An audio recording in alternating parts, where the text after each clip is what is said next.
Ei täydellinen, mutta kyllä se niille sijoille kelpaa. Ja leikkaa mun lattialla.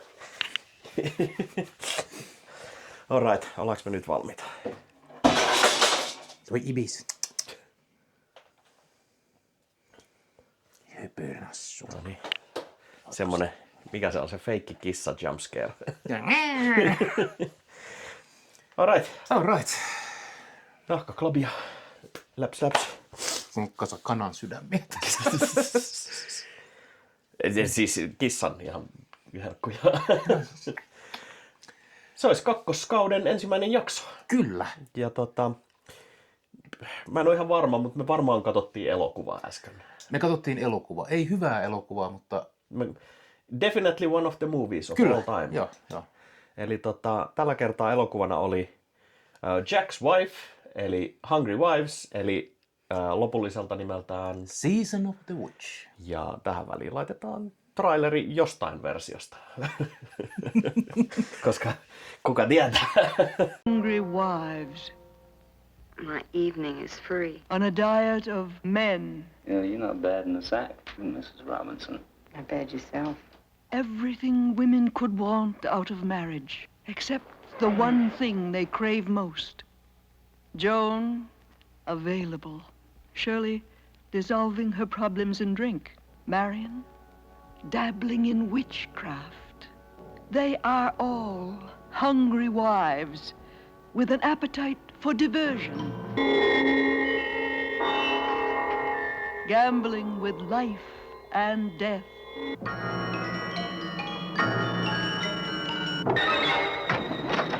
Son of a... Hungry wives lead normal lives, or do they? One of these days you're gonna find yourself lying there. Some jackass between your legs. What goes on while their husbands are at work? You are sick, woman. You know what I was doing? Bald in the next room. And you go with it. Because you didn't know how to handle it. I didn't know what to do. I'll tell you how to handle it. You kick some ass, damn it. You kick some ass. Hungry wives.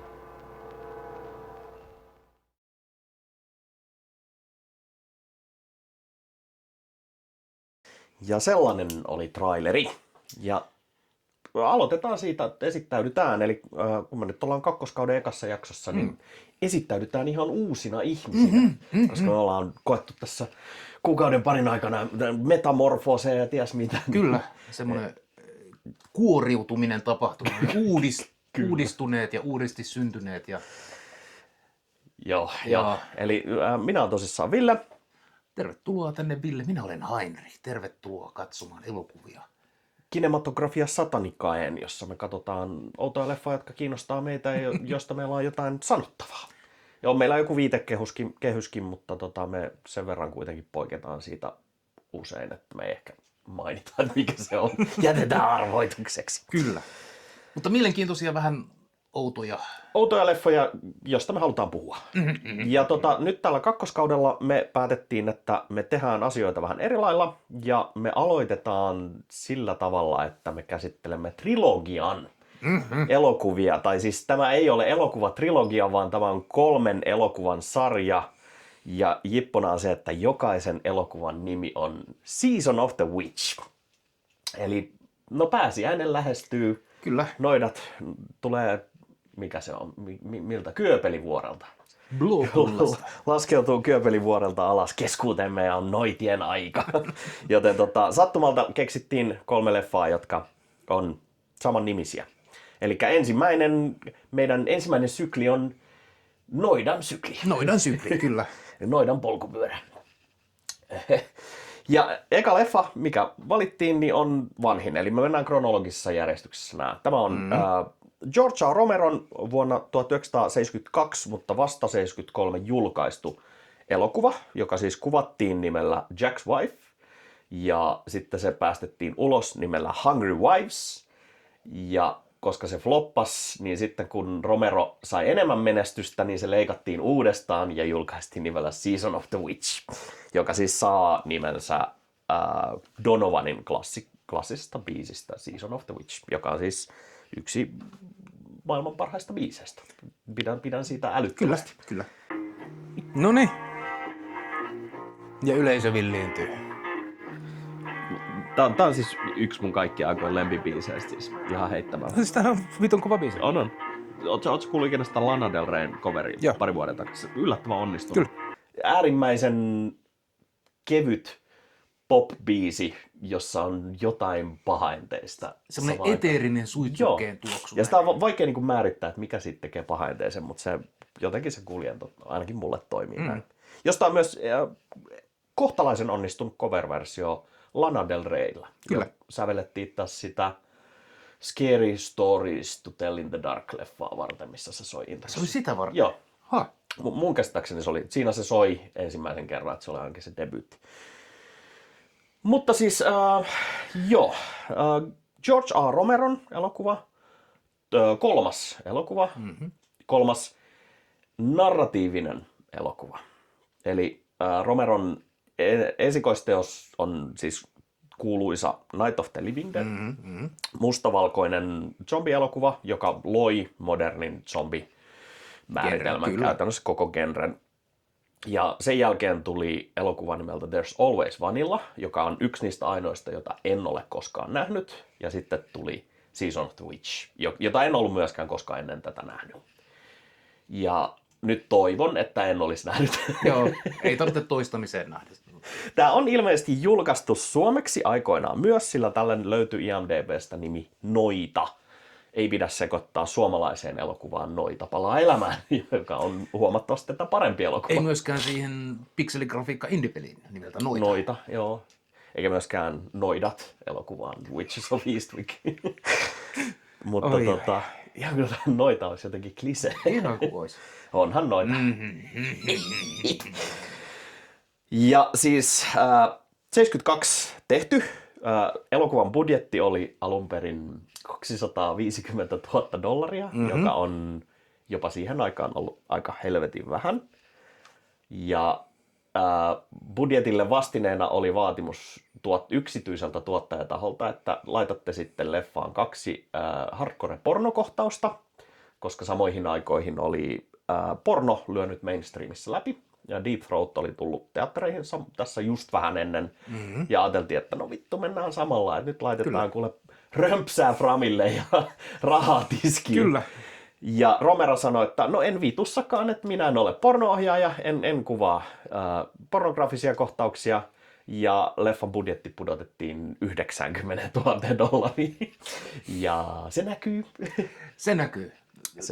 Se näkyy kaikessa. On. Siis me katsottiin tästä DVD-painos, jossa äänenlaatua ei ollut masteroitu vissiin mitenkään. Se oli lähes katselukelvoton. Joo, dialogista se oli muminaa, päällekkäistä mölinää ja sitten äänitasot nousee, kun se vitun ääniefektimies pääsee. Ääniefektimies on varmaan syönyt $85,000 siitä $90,000 budjetista, koska kaikki äänet, mitä ikinä on vedetty nauhalle, niin päätyi niihin unikohtauksiin.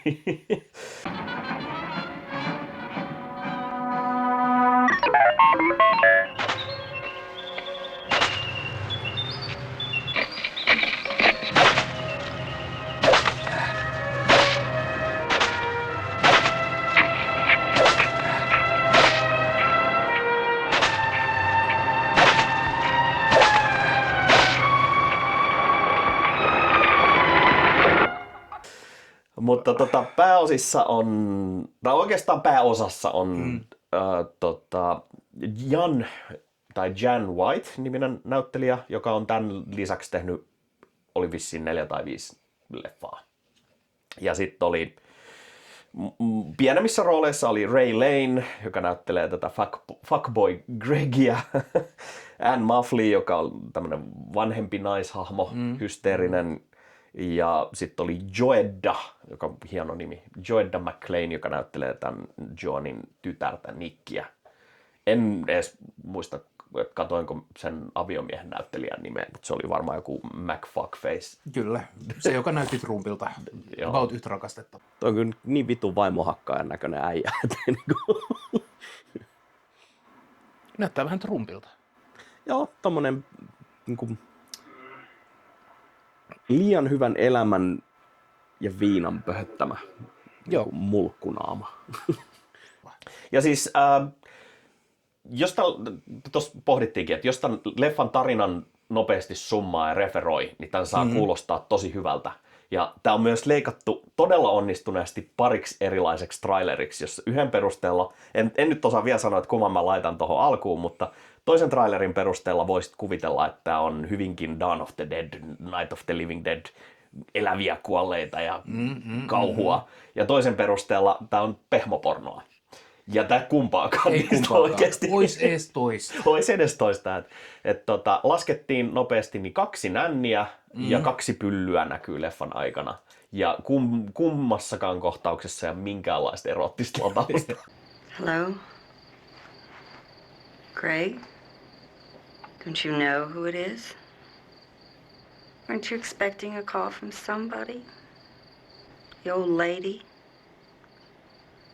I find that my evening is free.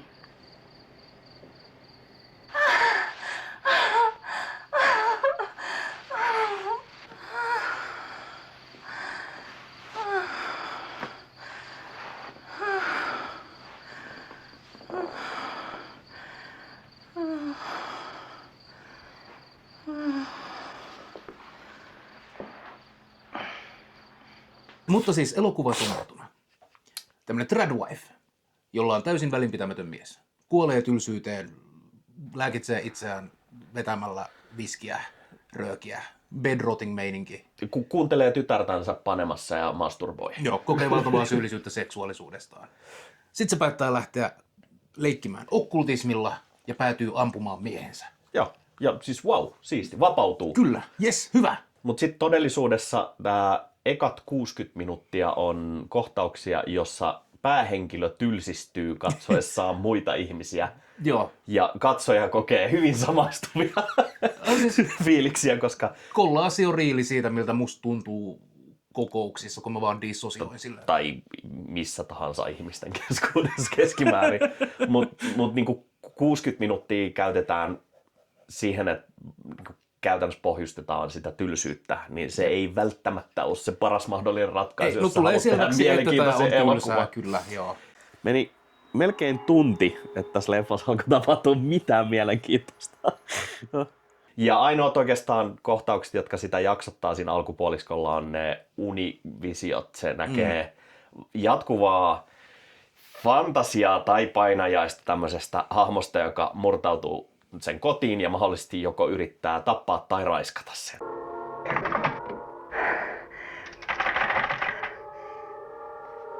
Operator, there's somebody trying to break in. Please, hurry.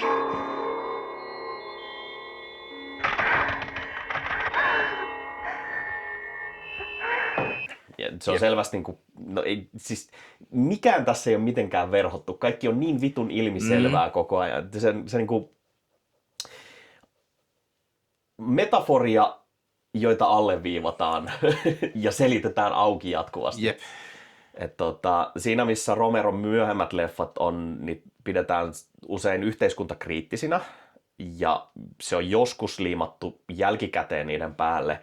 Niin tässä se kritiikki on niin selvää, että siinä ei ole mitään niin kuin hienovarasta. Tämä on exploitaatiogenren elokuva siinä määrin, että tämä on tasan sitä, mitä ruudulla on. Ja siis huvittavaa on tämä, että tämä on hyvin pienen exploitaatiogenren edustaja. Genrenä on femlib. Kyllä.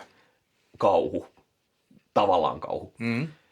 Mutta niitä leffoja on joku 4 tai 5 suurin piirtein tältä aikakaudelta. Ja mielenkiintoista on se, että se on genre, joka on noussut suosioon minkä elokuvan kautta, mikä mainitaan tässä elokuvassa. Rosemary's Baby. Rosemaryn painajainen, joka on sellainen protofeministinen kauhuleffa.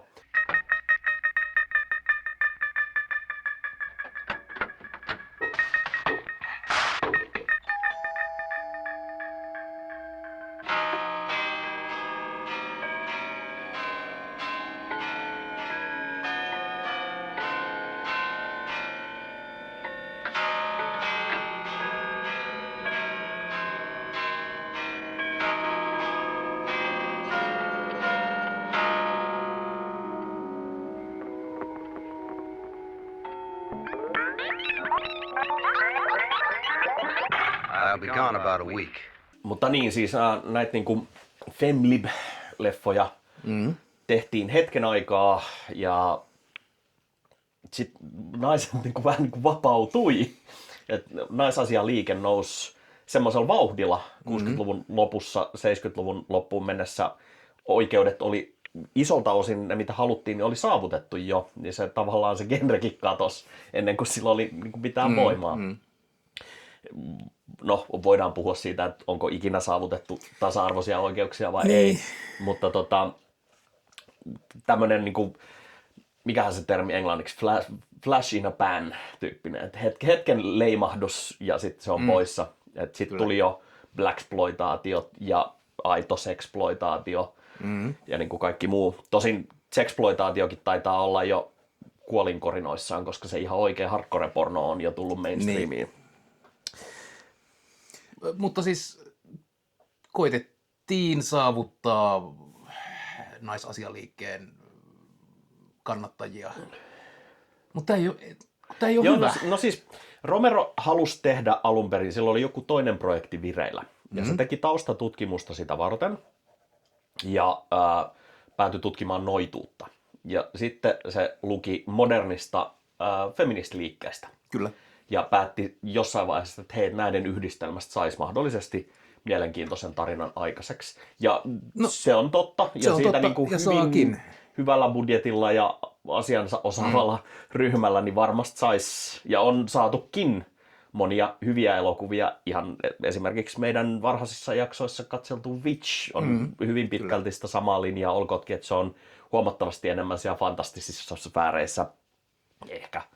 Mutta siis Romerohan veti ihan, tässä oli selkeästi tehty se taustatyö. Joo. Selkeät viittaukset, niin kuin, no tätä se vikkaliike on ollut. Joo, siinä tulee se niin kuin 60 minuutin kohdalla suurin piirtein tulee se leffan niin kuin yhtäkkinen semmoinen niin kuin kiehtova osio, missä ihan oikeasti näytetään, miten tehdään jonkunlainen rituaali. Kyllä. Ja se on leikattu hyvin, siinä lähtee soimaan se Donovanin biisi. Ja siinä yhtäkkiä onkin niin kuin imu, se leffa niin kuin lähtee suuntaan ja Noin 5 minuuttia. päähenkilö on oikeasti aktiivinen toimija, Wow. mikä on semmoinen, mitä niin kuin ehkä toivoisi enemmänkin. Ja sitten se taas lässähtää sinne ihan hevon paskatasoille. Ja päähenkilö myös muuttuu taas semmoiksi itkupilliksi ja vetäytyy takaskuoreensa, kunnes se soittaa sen fuckboy Gregin paikalle ja peeniksen voimalla se saa taas tahtoa tehdä rituaalin, joka sitten päätyy siihen, että se tappaa miehensä. Jättimäisellä falloksella, joka nyt on haulikko tässä tapauksessa. Ja tääkin. Sä sanot, että tämä kuulostaa hirveän kiinnostavalta. Jep, mut ruudulla ei, ihan vitun tylsää. ei. Ja Romero tosissaan, siis mä sanoin, että tämä on 3. narratiivinen elokuva. Niin noihin aikoihin tai aikoinaan elokuvatekijäksi on ollut muutamia reittejä. On ollut elokuvakouluja jonkun verran. Ohjaajaksi päätyminen koulun kautta on ollut aika epätodennäköistä. Se on enemmän ollut semmoista, että sun on pitänyt luoda se sun oma reitti sinne tai aloittaa jonkun sortin understudina. Mutta sitten oli tämä reitti, mistä George A. Romero päätyi ohjaajaksi. Ja se oli sillä, että se teki teollisia elokuvia. Ja se on vähän terminä semmoinen, että nykypäivänä se kuulostaa hassulta. Mutta siis teolliset elokuvat oli vaikka jonkun toimistotilojen esittely, tuotantolinjan kuvaukset tai mainosvideot, jotka on tarkoitettu sen niin kuin alan sisäpiiriläisille. Eli niin kuin, niillä on ollut funktio, joka on ollut ei-kaupallinen kaupallisen alan sisällä. Ja sieltä tulee just se, että tässä esim. Just se ainoa elokuvan kohtaus, joka todella toimii, missä se virittää sen rituaalin pystyyn. Niin siinä kuvataan ne suitsukkeet. Kuvataan se toiminta ja se on johdonmukaista. Ja yhtäkkiä elokuvassa on imu, koska se kuljetus toimii. Ja siinä niin kuin näkee sen voiman, mitä ohjaajalla on sit lopulta tämän jälkeisissä leffoissa. Siinä on se vivahde. Night of the Living Dead on sillä hassu sattuma, että sehän on niin kuin vielä pienemmällä budjetilla tehty kuin tämä. Ja se on kuvattu usein jopa käsivarakameralla. Ja se on semmoinen pysähtynyt niin kuin niin kuin inhorealistinen kuvaus. Siinä on ajoittain sitä superteatraalisuutta, niin kuin siinä alun hautausmaan kohtauksessa näin. Mutta sitten kun esimerkiksi kuvataan niitä zombeja syömässä lihaa, niin niitä ei kuvata jossain varjoista, jossa ne istuu siinä pihalla syömässä, Kyllä. koska keinot ei ole ehkä riittänyt muuhun. Et siellä ei vielä paista se niinku tyyli läpi, mikä sitten Dawn of the Deadissä alkaa jo niinku pikkuhiljaa olemaan. Sitten puhutaan niinku elokuvaohjaajasta, joka osaa työnsä.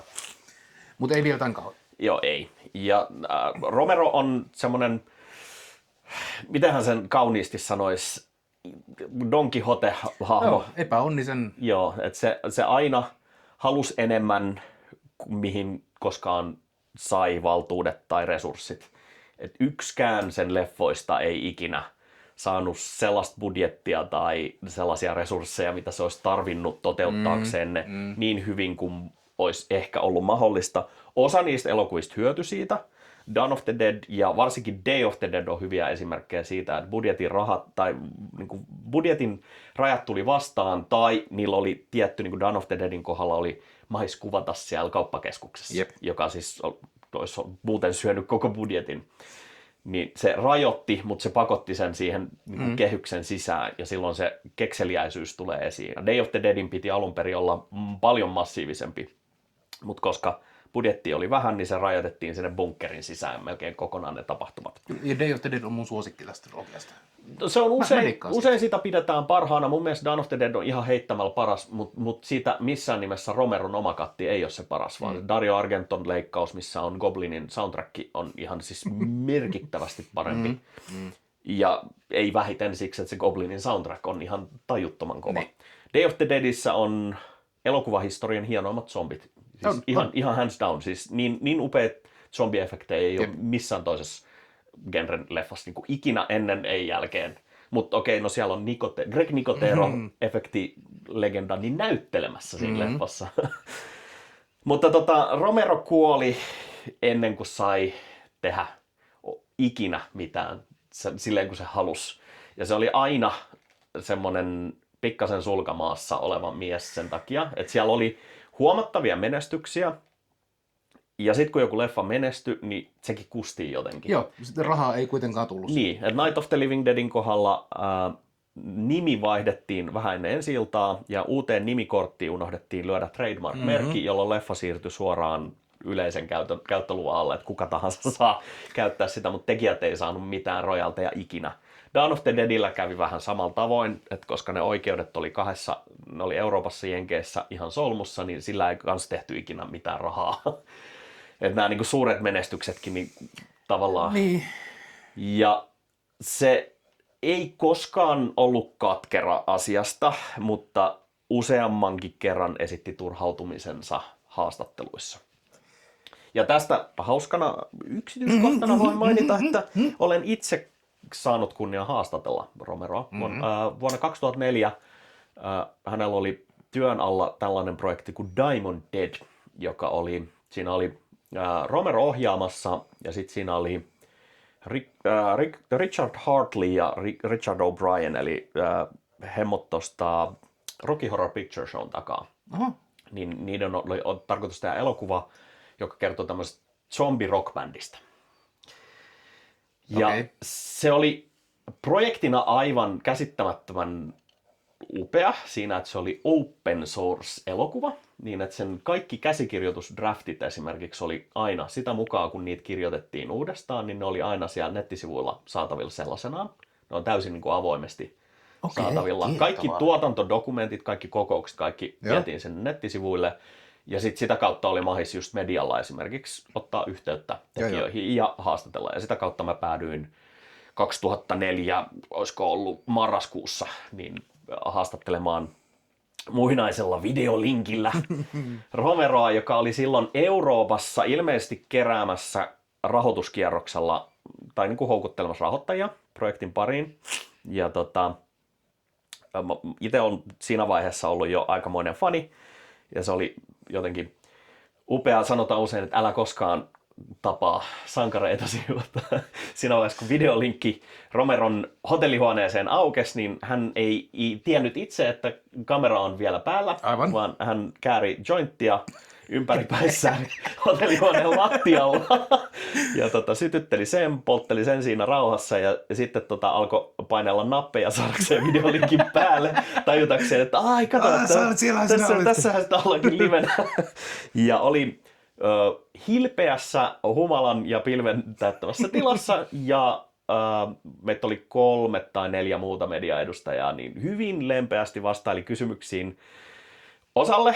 Ja sitten siellä oli ranskalainen jonkun leffalehden haastattelija, joka halusi kysellä koko ajan vaan vanhoista leffoista. Joo. Ja se turhautui siihen. Tämä on kuitenkin uuden leffan niin kuin mainos. Yleensä sovitaan, että silloin pysytään aiheessa. Ja sitten lopulta se kysyi siltä se haastattelija, että hei, että sun elokuvassa Dawn of the Dead, sen elokuvan tärkein lause tämä When there's no more room in hell, the dead will walk the earth. Niin mistä sä keksit sen? Ja siinä vaiheessa se näki niinku se aidon niinku turhautuneisuuden ja se veti syvää henkeä. Se kysyi suoraan, että minkä vitun takia sä luulet, että joku julisteeseen keksitty paskalause on leffan tärkein. Se leffan tärkein lause on, se sanoi, se on kohdassa 22 minuuttia 50 sekkaa. Sitten se ranskalainen vähän hämmentynyt, että mikä se on? Sanoit, no kato se. Sitten mä kävin kattoo se haastattelun jälkeen, niin siinä on kohtaus, missä 2 poliisia tapaa toisensa. Toinen kysyy, että onko sun kessu? Toinen sanoi, että joo. Hey, you got any cigarettes? ja se oli, sit mä jälkikäteen mietin, että siinä saattoi olla jotain pohjaa, että sehän halusi niinku kuvata ne tilanteet realistisina. Että siinä suhteessa se on täysin mundaani röökin pummiminen voi olla hyvinkin tärkeä. Tai sitten se oli vittuilua ranskalaisesta. Mutta se oli upea ja siis Romeron se luukki, siis sehän on kuuluisa niistä se jumalattomista saatana IMAX-kokoisista silmälaseista, niin sillä ei ollut niitä laseja päässä, ja sitten kun se oli päissään siellä ja valmiiksi, niin se toikkaroi siellä hotellihuoneessa aivan vitun sokkona. Mutta mainio tapaus. Herra poistui keskuudestamme aika nuorena.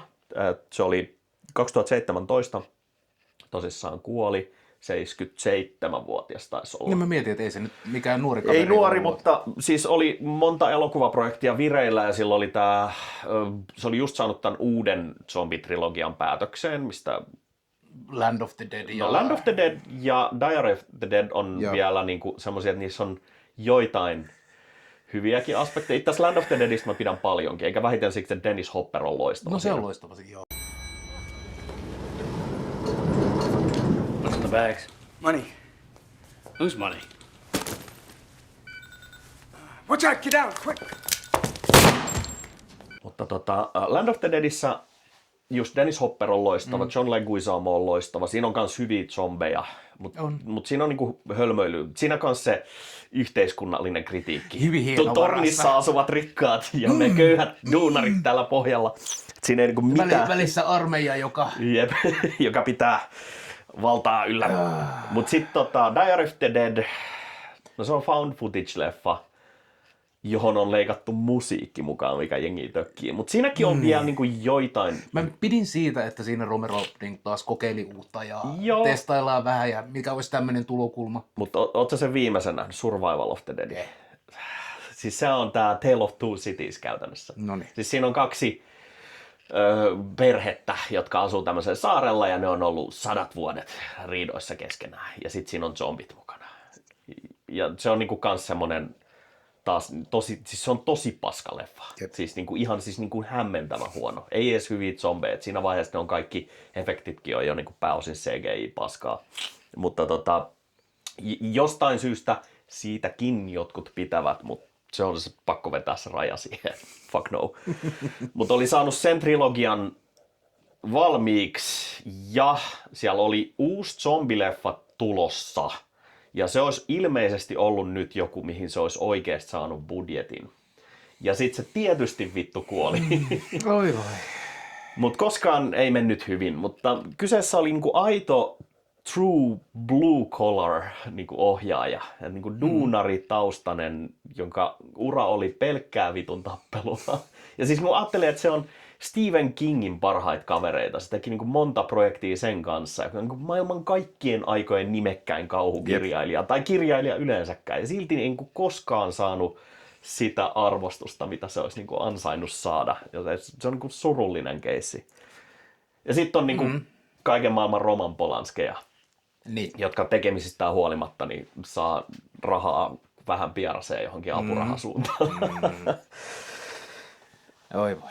Mutta tämä elokuva, mikä me katsottiin, me ollaan nyt puhuttu niistä hyvistä tai mielenkiintoisista elokuvista, mutta Season of the Witch. Niin, oliko tässä mitään mihinkään seasoniin viittaavaa? Tossa ei. Niin, että ei se nimikään oikein sopinut siihen. Ei. Mutta onhan tämä, niin kuin, jos lähdetään analysoimaan, niin sinänsä mielenkiintoisia kantavia teemoja. Toteutus ihan paskaa, mutta teemat mielenkiintoisia. Joo, siellä oli niin kuin monta semmoista juttua, mistä me niin kuin mietittiin leffan aikana, että voisiko nämä olla näin älykkäitä. Et siellä on niin kuin, heti leffan alussa on kohtaus, jossa tämä päähenkilö näkee unta, jossa sen mies vie sen ulos koiran ulkoilutushihnassa ja lukitsee sen koiran koppiin. Ja se on niin on the nose paskaa kuin voi olla. Okei, vuonna 1972 on ollut aika rohkea veto. Mutta sitten siihen perään tulee kohtaus, jossa se menee tapaa tätä noitaa, joka on kertonut olevansa noita. Ja sitten kun paljastuu, että se vaan ennustaa tarotkorteista, niin se on niin kuin avoimesti tylsistynyt, koska se olisi halunnut, tai niin kuin me saatiin eka se kuva, että se olisi ehkä halunnut, että se olisi ollut joku ihan niin kuin oikea niin kuin vittu noita, joka ampuu salamia sormista tai jotain. Salamia sormista. Kyllä, salamia. Ja mutta What does it do? Well, it's this way, Mr. Cronkite. I'm sorry, I know I must No, sound no, like that's all right. It's a religion, really. My mother was a witch. My father belonged. So it was really quite simple for me. And of course, in today's age, with anything goes, a lot of people are beginning to take it seriously. Mut se ei sit ollutkaan niin. Se oli vaan huonosti näytelty kohtaus ilmeisesti. Et siellä oli paljon semmosia, että wow, tässä voitaisiin mennä niinku tosi syvälle, niinku tosi aikaansa edelle oleviin juttuihin, mutta ei.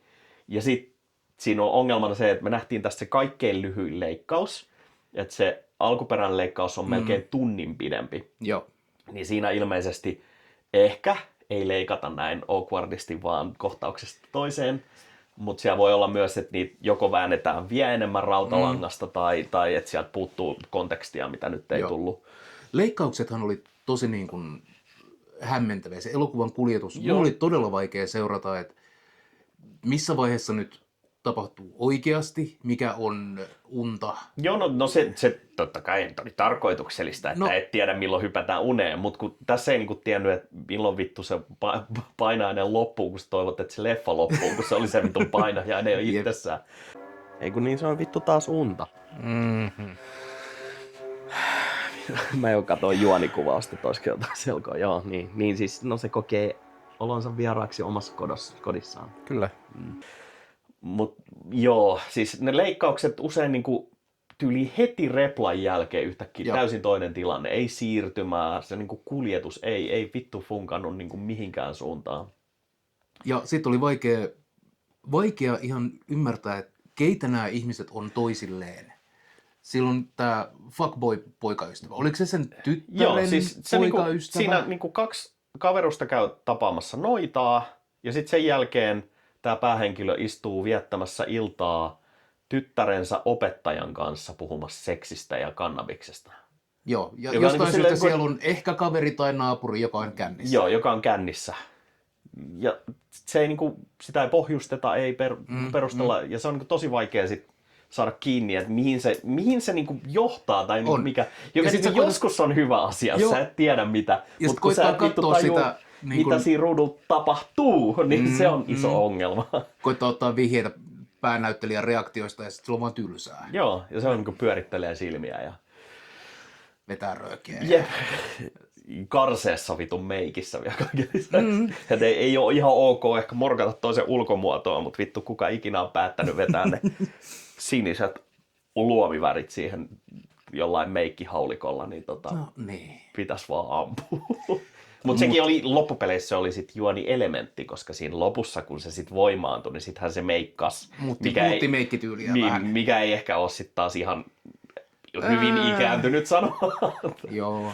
Mutta Mutta hahmona, jos me nyt otetaan tämä tylsistyneen... Joan. Niin. Tai tunnetaan myös Jackie vaimona. Kyllä.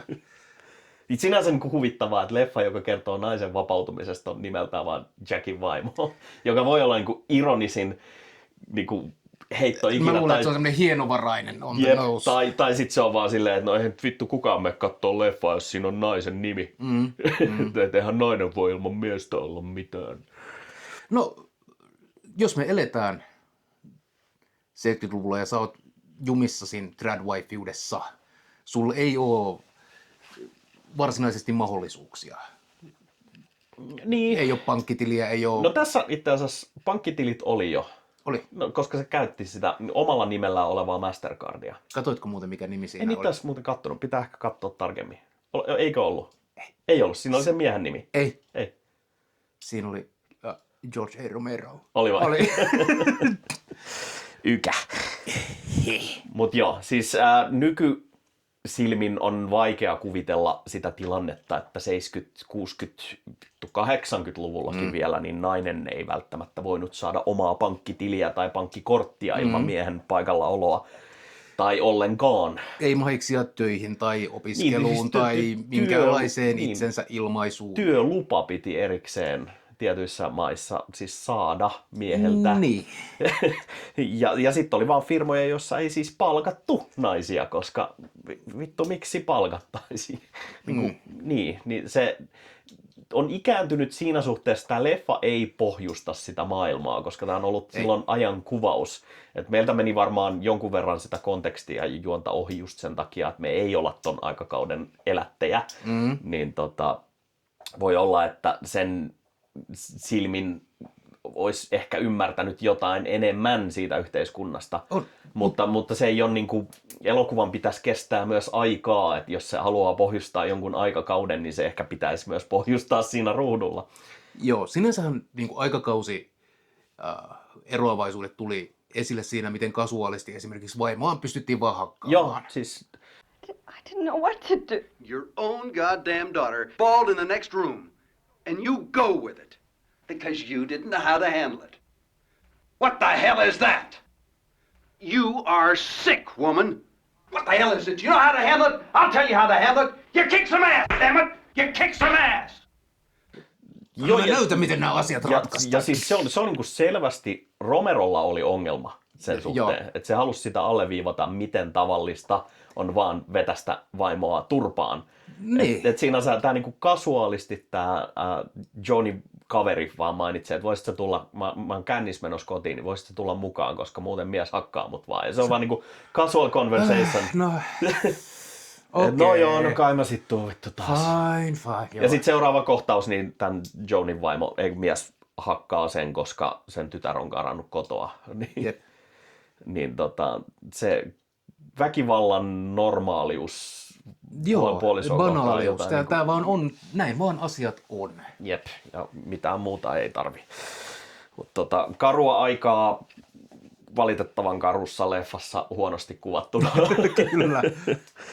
Mutta siis jos sinänsä mä niin voin ymmärtää ja samaistua tähän päähenkilöön, koska hän on epäedullisessa, kurjassa tilanteessa ja siitä poispääsymahdollisuudet on hyvin rajalliset.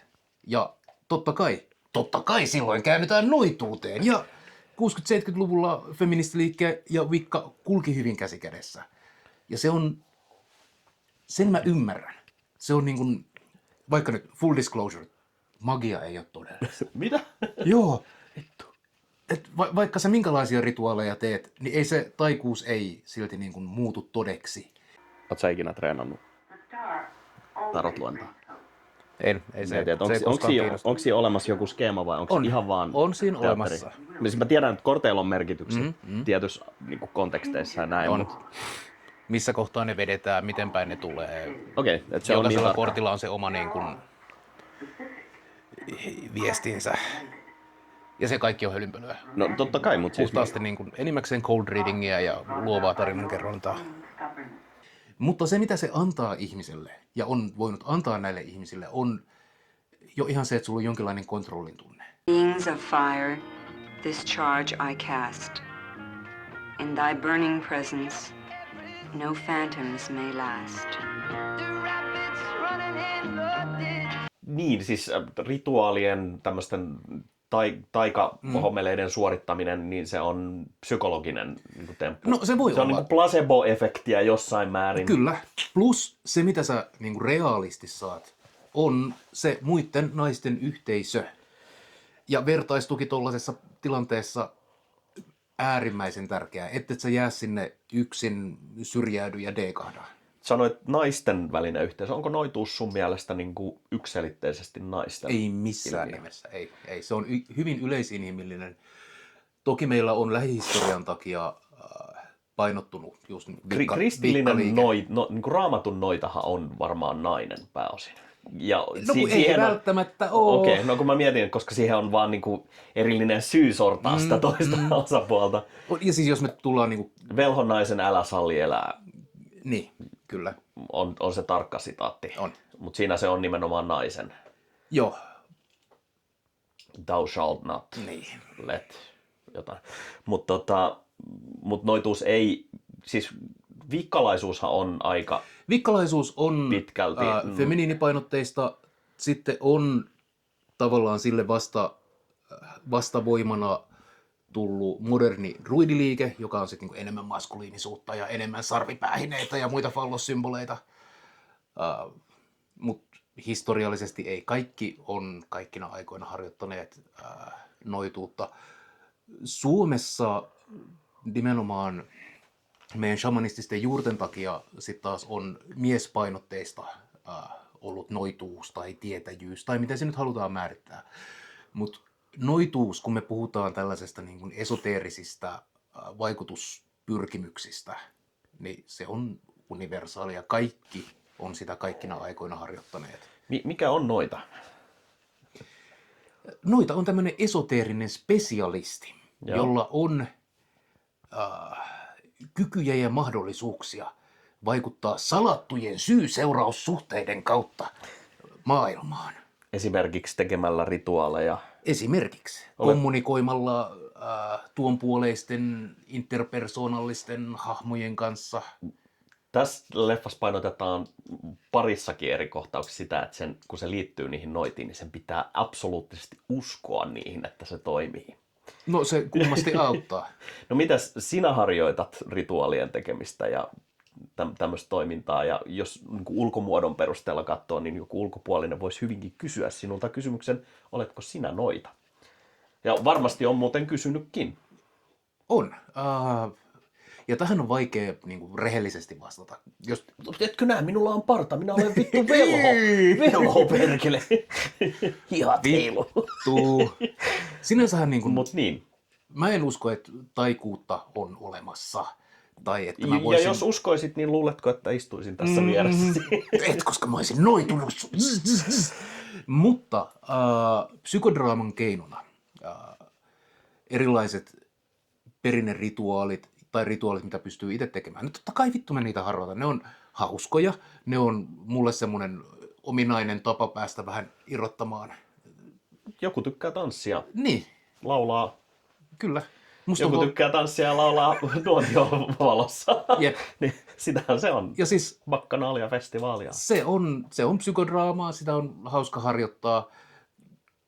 Tarkoittaako se, että mä oon noita? No en mä nyt itseäni noidaksi kutsuisi, koska se kutsuu sit kaiken maailman vitun dillejä juttu sinne, ja sitä mä haluan välttää.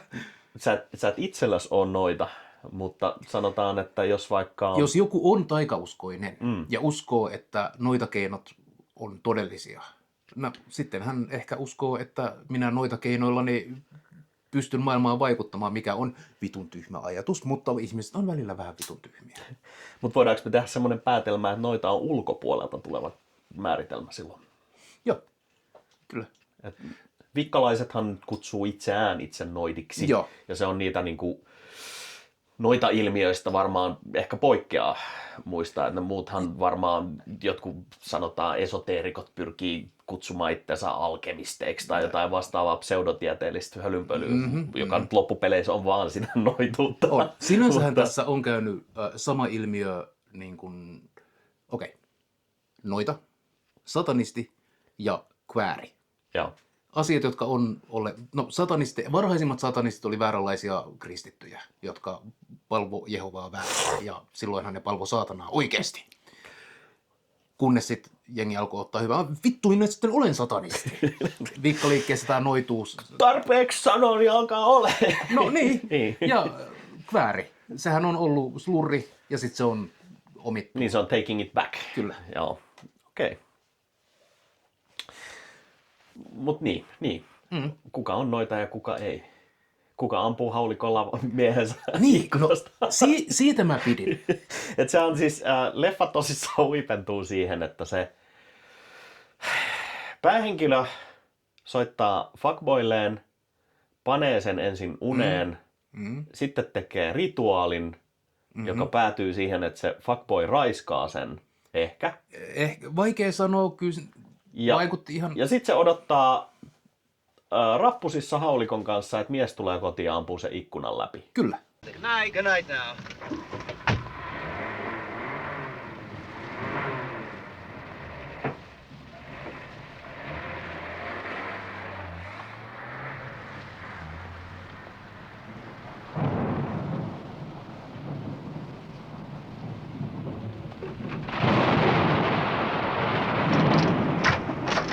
Son of a...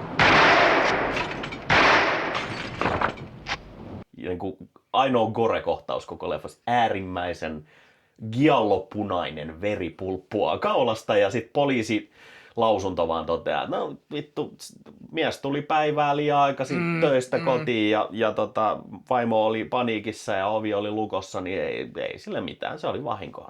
Vahinko ja sattuu. Sitten se niin loppu Niin. Kohtaus on, missä se on niiden tylsistyttävien naishenkilöiden keskuudessa taas tylsistymässä, mutta se on saanut vähän voimaa ja nyt sillä pilke silmäkulmassa. Sillä on pilke silmäkulmassa ja tukkavitun korkealla. Mut sit, I'm a witch. Joo, I'm a witch, mutta sitten leffan vikalause on kuitenkin You'll always be Jack's wife. Ja sitten tulee The end. Mutta mitä? Mutta siis taas kerran olisi ne vitun mausteet ja elementit siihen. Se niinku haulikolla ampuminen siinä lopussa niinku tuli tämmöinen Tarantinomainen lopputwisti. Kyllä. Niinku äärimmäistä väkivaltaa täysin tyhjästä yhtäkkiä.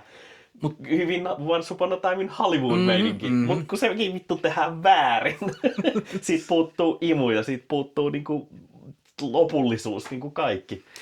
Sinänsä, jos me katsotaan tätä edelleen niinku noituuden näkökannalta, niin noituudessa on melko triviaalia on nämä kaikki kellot ja kilistimet ja suitsukkeet ja muut. Jos meillä on määränpää hankkiutua tästä miehestä eroon, niin silloinhan siinä onnistuttiin.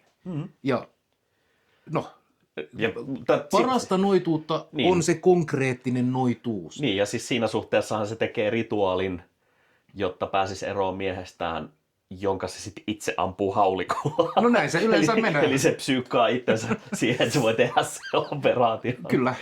Okei, avoimeksi jää sitten taas just tämä, että oliko se nyt sitten vahinko vai ei. No hymystä päätellen ei ollut vahinko, niin. Mutta sitten sitä aikaisemmin selitetään, että se näkee niitä unia ja se herää harjoittain väkivaltaa aina. Ja sitten se mies valtaa vähän uhkailee, että vittu lopeta toi kuorsaaminen tai vedän sulta hampaat uusiksi. Ai. You're the one, joo, mä oon se daami, joka vittu ampui haulikoon mun miehen. Got away with it. To be fair. Avioeroa ei myönnetä ne. Mutta historiahan on täynnä, niin kun, naiset perinteisesti on olleet huonossa asemassa, mitä tulee suhteessa miesmarkkinoille. Mutta se ei tarkoita sitä. Tai sanotaan, että länsimaisessa kulttuurissa, että mä veikkaan, että on kulttuureja, joissa on toisinkin päin. Kyllä, mutta se ei tarkoita, että naiset olisi olleet niin kuin vaan kurjia ja toimintakyvyttömiä. On ollut keinoja päästä huonosta miehestä eroon. Ja ne on ihan konkreettisia. Mikäs tää oli Ysärillä tää yksi nainen, joka leikkasi sen ukkelensa kyrvä irti ja heitti autoikkunasta ulos. Tulee mieleen, että se on, kyllä. Jota siis juhlitaan tänä päivänä sankarina. Mutta siis tämänkin takia, miksi avioeron laillistuminen voi olla ihan hyvä juttu kaikille osapuolille, on se, että no, sit sua ei ehkä lasauteta haulikolla. No, toisaalta sitten taas tietynlaisen porukan karsiminen haulikolla. Wow. No tuo voikukko kyllä kasvaa takaisin. Voiko voikukasta päästä eroon mitenkään muutenkaan? Niin no se on se metri kertaa metri.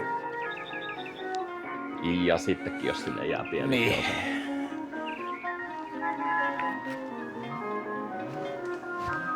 Se on kuin persu. Jos se hävitä kokonaan tulella, niin jotain jäi tämän Mutta palataan vielä tuohon. Tämä sijoittuu siis 60-luvun loppuun. Tämä on kuvattu 71-72, tullut ulos 73. Feministiliike on noussut ja alkaa, onko ensimmäisen aallon feminismi varmaan, ehkä vaan toisen, jos suffragetit on varmaan se ensimmäinen, kun haluttiin äänioikeus, niin kuinka käsikädessä noituus, satanismi ja tämä femlib niin liike on kulkenut tohon aikaan? Koska järki sanoo, että meillä on keinot, tulkaa tänne, niin porukkahan menee sinne. Että se on niinku sinänsä toisensa mahdollistavat ilmiöt. Että siihen on syynsä, miksi yhtäkkiä satanismi ja laveit ja muut pellet pääs framille. Kyllä. On, no siis. Ja siis pellellä en tarkoita väheksyä, vaan siis sillä, että kyseessä oli siis sirkusklovnin tavoin ihmisiä viihdyttävä ja massoja mukanaan vetävä hahmo. On, ja tämähän niin kuin nykypäivänähän meillä on hyvin samankaltainen kiinnostus noussut yhteiskunnallisesti noituuteen ja vaihtoehtouskontoihin.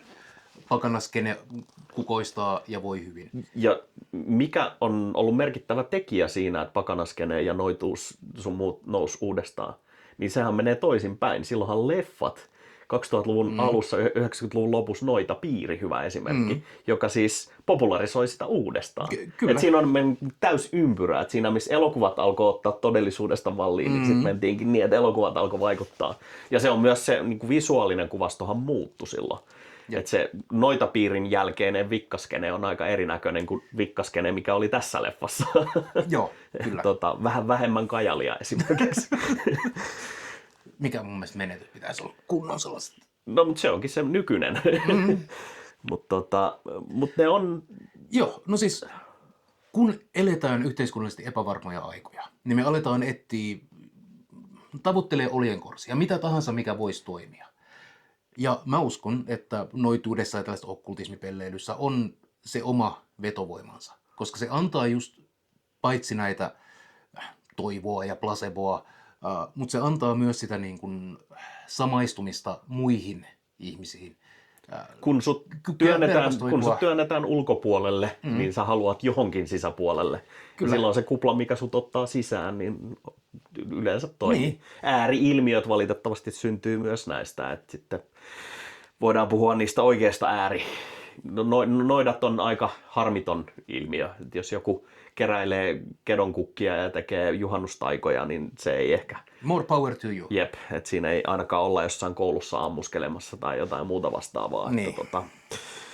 Mutta ne on kiehtova siis sinänsä käsi kädessä just nämä kaksi ilmiötä. Et sitten satanismihan varmaan veti enemmän sit aristokraatteja ja miehiä osittain, koska se lavein muotoinen satanismi siihen aikaan niin ehkä tarjosi miehille kuitenkin jonkinlaisen valta-aseman yli. Ei. Kyllä lavein satanismi on ollut niin kuin, samalla lailla sukupuolineutraalia kuin se on ollut niin kuin, ei rasistista. Ja sitten tähän semmoinen asteriski. Paitsi kun lavei siellä tolkun fasistien kanssa hengaili. Jep. Oi. Mutta toisaalta sitten taas Lavein edustama ja perustama satanistinen toiminta ei ollut kaikki. Kun erilaisia kultteja ja sun muita, niin sikis siihen aikaan on niin kuin merkittävät ja sikiä tänäkin päivänä. Ja enemmän varmaan vielä. Siinä missä 60-, 70-, 80- ja 90-luvullakin vielä on aika pitkälti eletty monokulttuuriaikaa, niin 2000-luvun jälkeen kaikki on pirstaloitunut enemmän ja enemmän. Ja Ja internet on mahdollistanut ihan uudella tavalla. Tuossa me naurettiin, että miksi siellä on Ankh yhtäkkiä. Joo. No se johtuu siitä, että vikkalaisuus nyt otti vaikutteita vähän sieltä sun täältä. Egyptologia nyt oli yksi näistä, niin kuin, mistä ottaa. Nyt meillä on internet ja sä voit ottaa ihan mistä vaan. Niin, ja sä voit löytää sun ajatuksillesi vastaavan tahon muutamalla näppäimen painalluksella. On, että ja jos sä tykkäät palvoa vaaleanpunaisia smurfinukkeja kuun valossa, tatsikilaisia runoja lukien, niin todennäköisesti sä löydät toisen sellaisen. Kun sitten taas aikaisemmin sun on pitänyt ehkä muuntautua enemmän siihen yhteisöön, Joo. vaikka olisit supervähemmistö. Yksi kiehtova ilmiö, mihin hiljattain törmäsin, oli se, että minä haluan nyt löytää jonkinlaisen entiteetin. Joten mä syötän ChatGPT:lle muutaman tällaisen for reals Mä tiedän tämän. promptin, ja se taikoo minulle Jumalan. Ja minä olen tämän Jumalan kanssa nyt harjoittanut rituaaleja ja meditaatioita, ja voin sanoa, että kyllä toimii. Tämä on nyt Ja siis kaos, magia, teknopakanuus. Joo, ja siis crossoveria. Jossain joskus joku meemi tai joku, missä purettiin se, että tietokoneet, nykyiset tietokoneet on käytännössä siis luotu niin, että ammutaan liekkiä hiekkaan tarpeeksi kauan, että se hiekka muodostaa kiviä, jotka pystyy laskemaan matematiikkaa. Niin sitä lähemmäksi taikuutta nyt ei ihan heti kyllä päästä. Niin mä niinku ymmärrän sen, että kun siinä missä 70-, 80-, 90-luvulla vielä esim. Tietokoneharrastajat on kaikki ymmärtäneet siitä tietokoneen toiminnasta hyvinkin paljon, joo, niin nykyään sun ei tarvi, kuka tahansa voi käyttää ymmärtämättä mitään siitä tekniikasta siinä taustalta, jolloin se pikkuhiljaa alkaa muuttua semmoiseksi niin kuin mytologiseksi taikuudeksi. Joo, ei tarvi enää biosiin kirjoittaa. Niin. Ei, että se on jotain fantasiatarinoita, missä luetaan muinaisia kirjoja, jossa on meitä edeltävät yhteiskunnat on keksineet tämän. Tämä niin kuin me eletään sitä hetkeä tällä hetkellä, että tietokoneet toteuttaa sitä muinaista taikuutta, mitä 70-luvun tiedemiehet on luonut. Ja se on niin kuin absurdi, koska se on niin mikrokoossa se niin kuin aikajana, mitä just jossain fantasiakirjassa käsiteltäisiin. 10 000 vuotta sitten elänyt velho kirjoitti lohikäärmeen kanssa tämän teoksen. Niin nyt se on vaan niin kuin Bill Gates, Don Dossin Vance-kavereiden kesken. Niin. Kukaan ei enää ymmärrä, miten se toimii. Mutta kun mä kirjoitan tänne, että mikä on lempivärisi, niin se osaa sanoa, että en osaa vastata, koska olen tekoäly. Ja wow. Mut niin.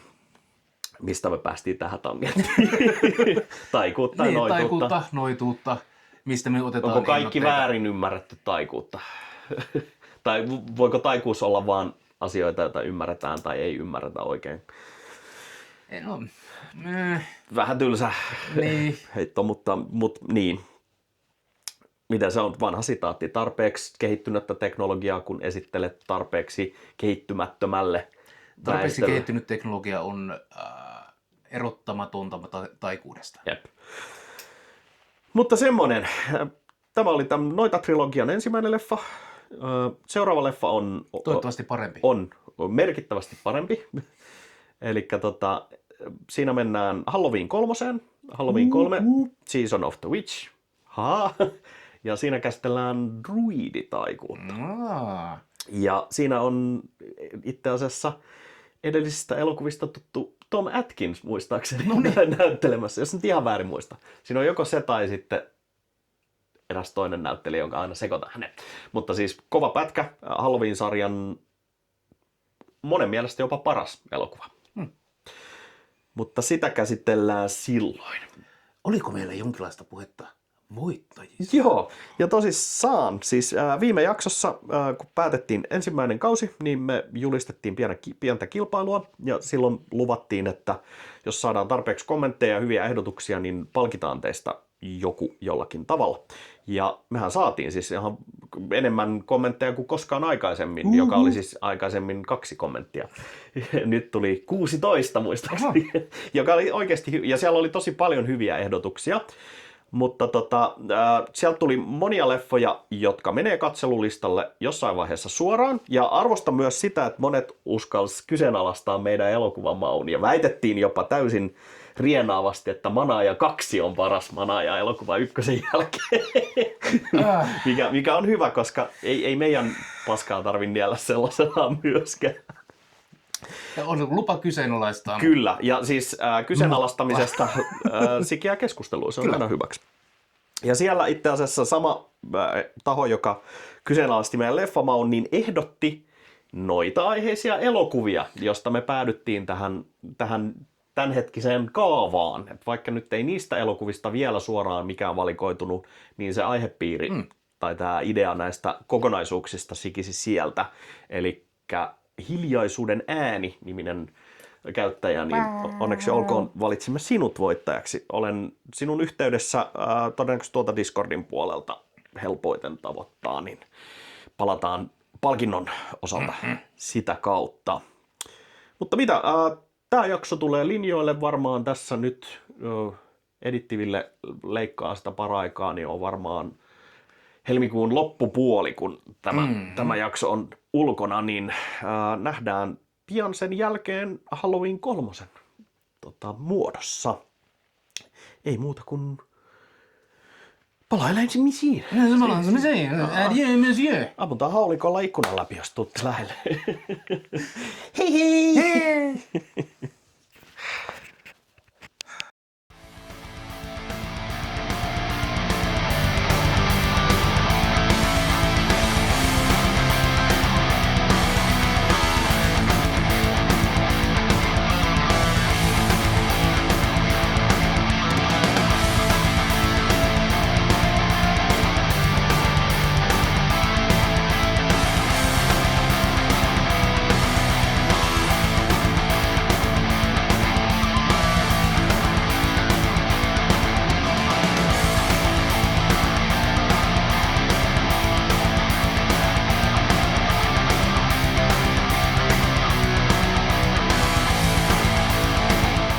Seksin jälkeen kanssa tämmönen.